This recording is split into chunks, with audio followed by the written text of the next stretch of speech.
YCP పరిస్థితి ఇలా అయిపోయిందేమిటి అని ఆ పార్టీకి చెందిన వీరాభిమానులు మదన పడుతున్నారు. ఓ హీరోకు అవసరం లేకపోయినా మద్దతిచ్చి ఆయన అరెస్ట్ అయితే చొక్కాలు చింపుకోవాల్సిన పరిస్థితి వచ్చిందేమిటి అని మదన పడుతున్నారు. దీనికి కారణం ఆ హీరో తమకు చుక్కలు చూపించిన పవన్ కళ్యాణ్ కు కాస్త వ్యతిరేకంగా ఉన్నారన్న అభిప్రాయమే. అయితే ఇప్పటికైనా వాళ్ళు ఒకటే. ఆ విషయం వైసీపీ కింది స్థాయి క్యాడర్ కు తెలుసు. పై వాళ్ళకే అర్థం కావడం లేదు.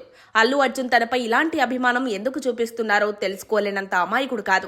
ఎవరి మద్దతు వెనుక ఎలాంటి ఇంటెన్షన్ ఉందో కూడా తెలుసు. అలాంటి ట్రాప్ లో ఆయన పడే అవకాశం లేదు. పుష్ప 1 రిలీజ్ అయినప్పుడు ఆయనతో ఇదే వైసీపీ బ్యాచ్ ఎలా ప్రవర్తించారో కూడా ఆయన గుర్తుంచుకునే ఉంటారు. ఇప్పుడు ఆయన ద్వారా ఏదో రాజకీయం చేయాలనుకుంటున్నారు కాబట్టి అర్జున్ను మించి నటనా కౌశలంతో వీర ప్రదర్శన చేస్తున్నారు. వైసీపీ అధినేత జగన్ దగ్గర నుంచి కింది స్థాయి వరకు చేస్తున్న స్కిట్స్ చూసి పాపం అనుకునే పరిస్థితి వచ్చింది. ఒకప్పుడు ఇండస్ట్రీని ఏదో చేద్దాం అనుకున్నారు. చివరికి చిరంజీవిని అవమానించారు. పెద్ద హీరోలను పిలిపించుకుని దండాలు పెట్టించుకున్నారు. కానీ ఇప్పుడు సీన్ రివర్స్ అయిపోయింది. ఓ హీరో తమకు కొన్నోట్లైనా తెచ్చిపెడతాడని బహిరంగంగా కాళ్ళు గడ్డాలు పట్టుకున్నారు. కాలం మహిమ అంటే ఇదే మరి.